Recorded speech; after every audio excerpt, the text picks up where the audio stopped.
Walking into his room, Han sat down at his computer and pulled up a random video to watch. As Han watched the video, he thought about how he fell into this situation. He remembered walking into his apartment where he and his girlfriend Beth lived, and noticing the extra pair of sneakers by the entrance. Slowly, his eyes raised, and Han saw the trail of various articles of clothing strewn across the floor leading to the bedroom. Even though Han was a reasonably intelligent individual, the image didn't seem to fit together, and he attempted to create a mundane scenario that would explain all of this. Maybe his girlfriend was heading into the shower and didn't wait until she was in their bedroom. This would explain some of the clothing, but didn't answer the other apparel and sneakers at the entrance. Han could feel his heart starting to beat slightly faster, as if it already figured out what was going on before his brain did. As he entered the apartment, his heart felt as if it was going to explode out of his chest like some alien. Getting closer to the bedroom, Han could hear the sounds of moaning and the squeaking of the bed. His hand seemed to move on its own accord towards the door handle and slowly opened it.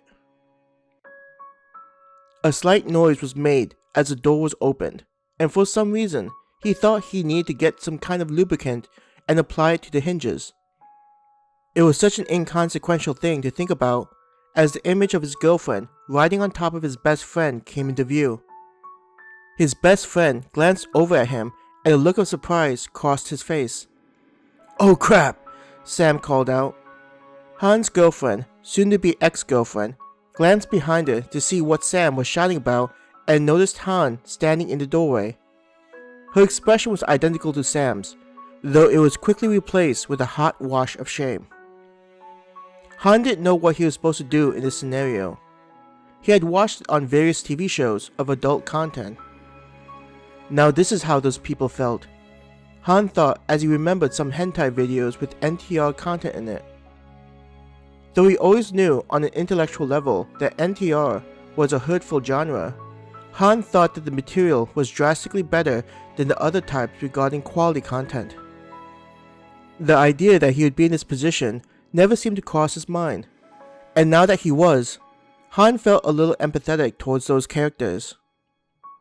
Looking towards his ex-girlfriend as she desperately tried to put on clothes and erase everything that happened, Han said, "The funeral was really well done. I'm glad that my older brother was able to put everything together, cause I don't think I would have been able to arrange the funeral of my parents." Beth's hands went to cover her mouth as she listened to Han recount his parents' funeral. "I'm glad that you're feeling better and don't have a stomach ache," Han casually mentioned. "Han, I can explain this," Beth stammered, walking towards him. Seeing her approach him and glancing at Sam laying on his bed, Han said, "I'm going to get some food for myself. If you could, I would greatly appreciate it if both of you were gone by the time I get back. Beth, you can take as much of your stuff as you can, and please leave your key behind. Since your name isn't on the lease, you don't need to worry about this month's rent. I hope that you can be happy with Sam, so please don't try to contact me, either of you." After saying his piece, Han turned towards the door and walked out of the apartment, leaving the door open. He could hear Beth crying while Sam was trying to comfort her, telling her that everything was for the better. Han stared at his food as he sat in a booth at his favorite local Asian restaurant.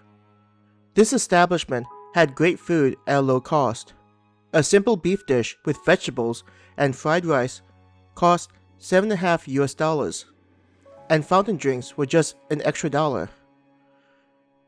The people that worked at the establishment knew him by name, considering how often he would stop by here either by himself or with Beth. Thinking about how many sweet memories he made with her at this restaurant, talking about various nerdy things made him feel numb.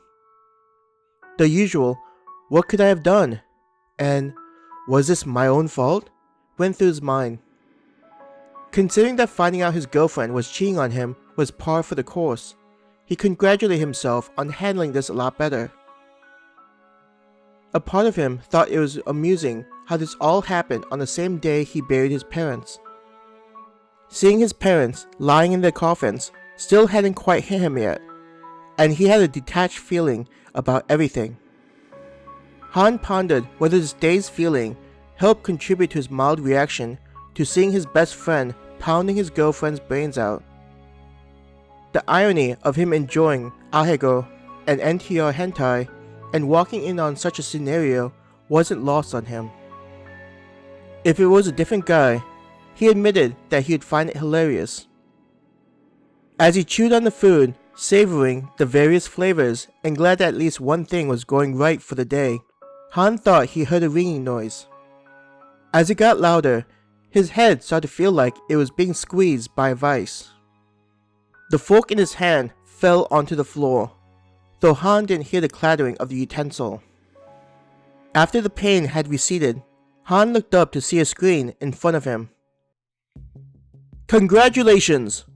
Based on the miserable life you've had, and being able to stack so many horrible memories in one day while keeping a cool head, you have been selected to gain the creation ability. With this ability, you'll be able to manipulate a wide range of things and gain access to areas that no human has had access to. You are free to do whatever you wish, so please do not feel chained to the common sense in your world and other burdens. This ability was selected to give you a wide range of experiences, and there are no requirements or strings attached to this ability. We just ask you to try out new things and have fun with this power.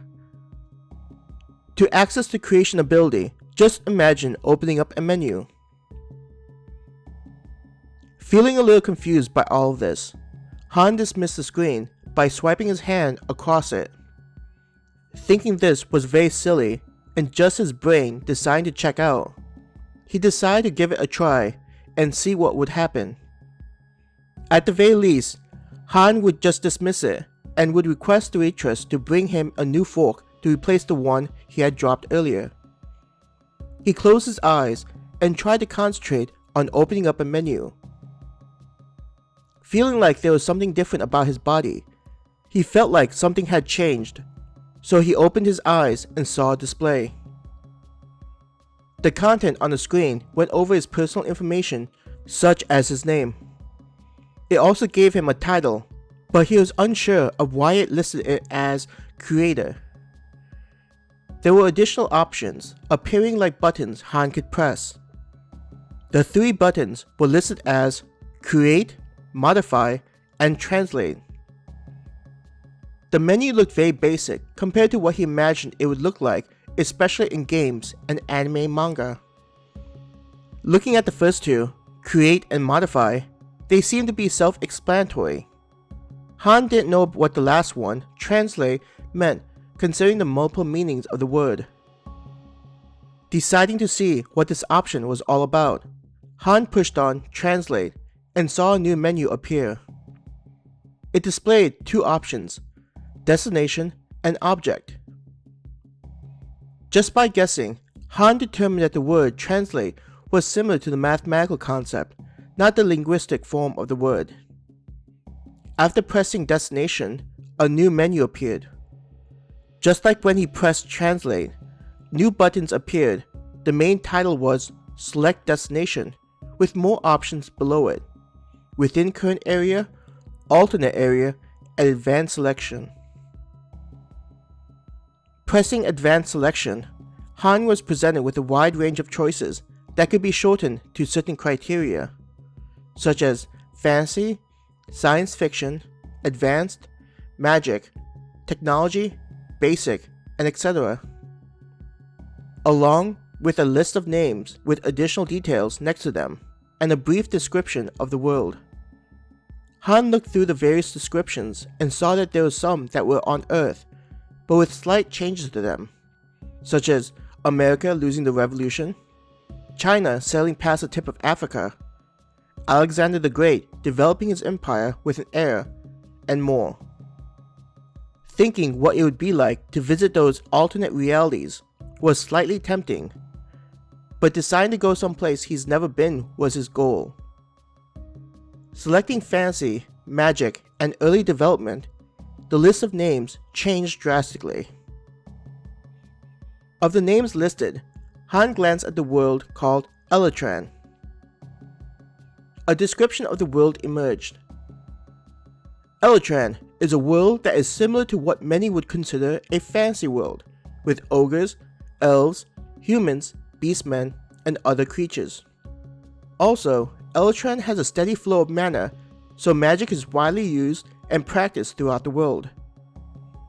All the main creatures can use magic, while many of the animals don't have this ability. There are many similarities to Earth, such as with some of the animals and civilization styles, but there are enough differences to make this world an excellent choice for those looking for something new and different. Many of the civilizations are still in their infancy, so there are no issues with overpopulation. There are several continents on this planet, and similar to Earth, there is an abundance of both fresh and salt water. If you're the type of person who enjoys watching and reading fantasy-related entertainment, Elatran is the world you should visit. The description was pretty entertaining, like going to a store to purchase something and having the salesperson convince you about the benefits of the product. Feeling like this would be a great first world to visit, Han pressed on Elatran and confirmed his destination. He felt a slight woozy feeling, and the room seemed to morph and change around him. His surroundings went black, and he felt like he was floating in space, though he had never experienced what the endless void above him felt like before.